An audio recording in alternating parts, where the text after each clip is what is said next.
अस्सलाम वालेकुम जी। फ़याज़ रामे आप लोगों से मुखातिब है और उम्मीद है आप लोग खैरियत से होंगे। बात करेंगे सीमा हैदर केस के हवाले से और लेटेस्ट अपडेट ये है कि सीमा हैदर के नेपाल में जो सहूलतकार थे, जो नेपाल में इसके बेटर थे, जो इसको सहूलत प्रोवाइड करते रहे, जो इसके एसोसिएट पार्टनर इन क्राइम थे, वो लोग भी पकड़े गए हैं, उनकी शनाख्त हो गई है। उन लोगों तक भी मोमिन मलिक साहब पहुँच गए हैं और रबुपुरा में भी मोमिन मलिक साहब पहुँच गए हैं और बहुत अहम डॉक्यूमेंट्स उनके हाथ लगे हैं और मज़ीद चीज़ें भी वो हासिल कर रहे हैं, उस हवाले से बात करेंगे। साथ ही साथ सीमा हैदर का बार बार ये कहना कि ग़ुलाम हैदर को उसके बच्चे नहीं पहचानेंगे और अगर ग़ुलाम हैदर सच्चा है तो वो एक फ़ोटो ही बच्चों के साथ दिखा दे। वो ऐसा बयान क्यों दे रही है और इससे वो क्या साबित करना चाहती है, ये चीज़ आपके सामने रखेंगे। और साथ ही साथ एक और चीज़, लेटेस्ट उसका जो स्टेटमेंट है उस पर बात करेंगे कि सऊदी अरब में ग़ुलाम हैदर को सीमा हैदर ने भेजा था।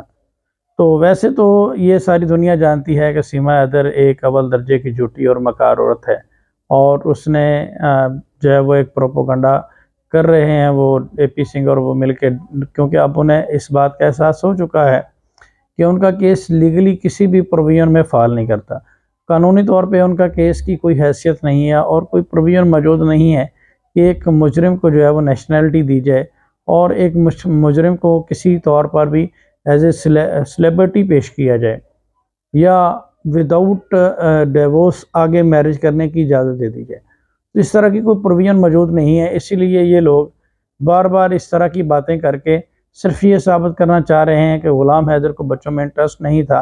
लेकिन बात यह है कि इसका इस केस से क्या ताल्लुक़ है। पहली तो बात है, ऐसा कुछ हुआ ही नहीं। ग़ुलाम हैदर मुतअद्दिद बार बता चुका है कि उसकी दिन में 2 से 3 दफ़ा बच्चों से बातचीत होती थी। साथ ही साथ सऊदी अरब जिस तरह से वो गया, वो पहले भी बता चुका है कि उसने अपनी यहाँ से बहुत सारी चीज़ें बेची, बेचने के बाद बड़ी मुश्किल से अपने बच्चों के बेहतर फ्यूचर के लिए सऊदी अरब गया और वहाँ पे जाकर काम किया।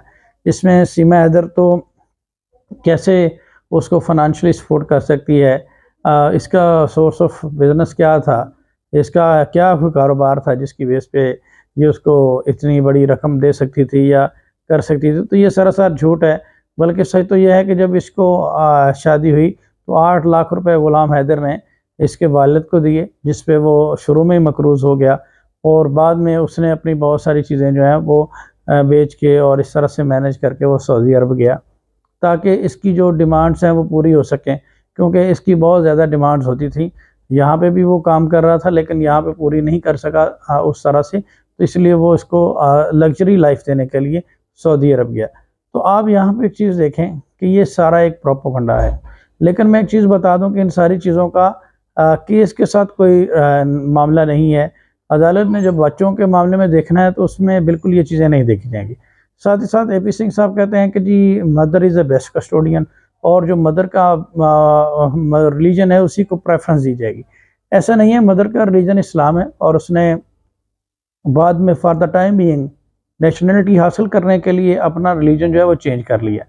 और जब रिलीजन चेंज कर लेती है मदर तो as per guardian and ward act and Muslim law ये हमारे लिए कंपलसरी है कि वो बच्चों की जो कस्टडी होती है उससे जो है वो खारिज हो जाती है। तो मदर वो कहलाने के लायक नहीं है, बेस्ट कस्टोडियन कहाँ से होगी, वो तो औरत कहलाने के लायक नहीं है। तो ये सारे के सारे झूठ इनके एक्सपोज हो जाएंगे और इससे किसी किस्म का इनको इन फ्यूचर फ़ायदा नहीं मिलने वाला।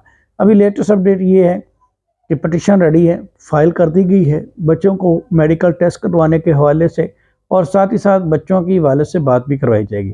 ये लोग सिर्फ ग़ुलाम हैदर से बात इसलिए नहीं करवाते कि इनको मालूम है कि बच्चे ग़ुलाम हैदर को पहचान जाएंगे और इनका सारे का सारा प्लान जो है वो चौपट हो जाएगा। इसके अलावा अगर मज़ीद बात की जाए तो नेपाल में इनके बहुत बड़े सहूलतकार, जो कि दुबई से जब ये नेपाल आई तो वहाँ पे इसको 1-1.5 माह तक कौन फैसिलिटेट करता रहा और वहाँ पे इसको किसने पनाह दी, कौन इसका सहूलतकार निकला, तो वहाँ पे भी बहुत बड़ी शख्सियत एक सामने आई है। इसके अलावा भारत में 2 से 3 लोग और सामने आए हैं जिनके नाम मोमिन मलिक साहब with the paste of time disclose करेंगे। तो ये सारी चीज़ें जो हैं वो बड़ी अलार्मिंग है और इनका मैं पहले भी बता चुका हूँ, प्लान यही था कि बच्चों को अगवा करके चुप करके आगे मैरिज कर ली जाए और उसको डार्क वेब या किसी और मकसद के लिए यूज़ किया जाए। ये बहुत सारी चीज़ें जो हैं वो सामने आ रही हैं और बहुत अलार्मिंग चीज़ें सामने आ रही हैं और मैं इसमें यही कहूँगा कि ये जैसे ही आप देखेंगे कि ये मामला अब आगे ट्रायल की जानिब बढ़ेंगे तो इन्वेस्टिगेशन का दायरा थोड़ा बढ़ेगा, तो आप देखेंगे बहुत सारी चीज़ों के इंकशाफात सामने आएंगे और हैरान कर देने वाली चीज़ें जो हैं वो सामने आएंगी। जैसे हम लोगों को बैकडोर पता चल रहा है, लेकिन एज़ पर पॉलिसी अभी हम यहाँ पे डिस्क्लोज़ कुछ नहीं कर रहे, लेकिन ये पता चल रहा है कि इसके कौन कौन सहूलतकार थे। और ATS के हवाले से भी मोमिन मलिक साहब एक्टिव हुए हैं और ATS को उन्होंने बाकायदा अप्रोच भी किया है कि वो अपनी फाइंडिंग कंप्लीट करें, और साथ ही साथ उनके हवाले से कोर्ट में भी एक बहुत ज़बरदस्त किस्म की अपडेट होने जा रही है। तो ये मैटर अब बड़ा ज़बरदस्त किस्म के ट्रैक पे आ गया है और इंशाल्लाह आप देखेंगे कि आने वाले वक्त में किस तरह से इस पर आसानी वाला मामला होता है। बहरहाल बहुत ही इसमें मैं ये कहूँगा कि हर तरह की मामला में ये लोग नाकाम हो चुके हैं। और शुरू में जिस तरह से इन्होंने बहाने बनाए कि वो हिंदू मज़हब पाकिस्तान में रहते हुए अडॉप्ट कर चुकी थी, जो कि यहाँ के जर्नलिस्ट ने दिखाया कि बिल्कुल गलत है। फिर उसने कहा ये डिवोर्स हो गई है, और आप देखें कि हर पेपर पे तो उसका गुलाम हैदर का नाम है, तो इसकी डिवोर्स कहाँ से होगी। फिर उसने कहा जी पाकिस्तान में औरतों को तशद्दुद किया जाता है, गालियाँ दी जाती हैं। तो मैं आप लोगों को बता दूँ कि ऐसा कुछ भी नहीं है। पाकिस्तान में औरतों को बड़ा इज़्ज़त और एहतराम की नज़र से देखा जाता है, और पाकिस्तान में औरतें जो हैं वो की पोजीशन पे हैं और उनकी बात प्रायोरिटी बेस पे सुनी जाती है। अभी एक पॉलिटिकल मैटर में हमारी एक MNA है ज़रताज गुल साहिबा, उनको पॉलिटिकली विक्टिमाइज़ किया जा रहा था, तो रात को स्पेशली उनके लिए हाई कोर्ट खुल गया। अदालत खुलती है यहाँ पे औरतों के लिए स्पेशली, अगर कोई उन्हें हरासा या इस तरह का मामला हो। तो ऐसा बिल्कुल भी नहीं है।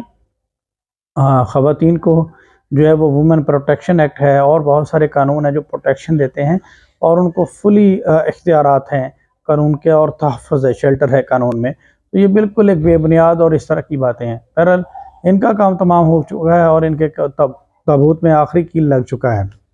इंशाल्लाह बहुत जल्द आपके सामने एक बड़ी हैरान कुन चीज़ें भी रखेंगे, तो इसलिए आप इस केस के साथ जुड़े रहें। आप सब लोगों का बहुत शुक्रिया। अपना ख्याल रखिएगा, दुआ में याद रखिएगा।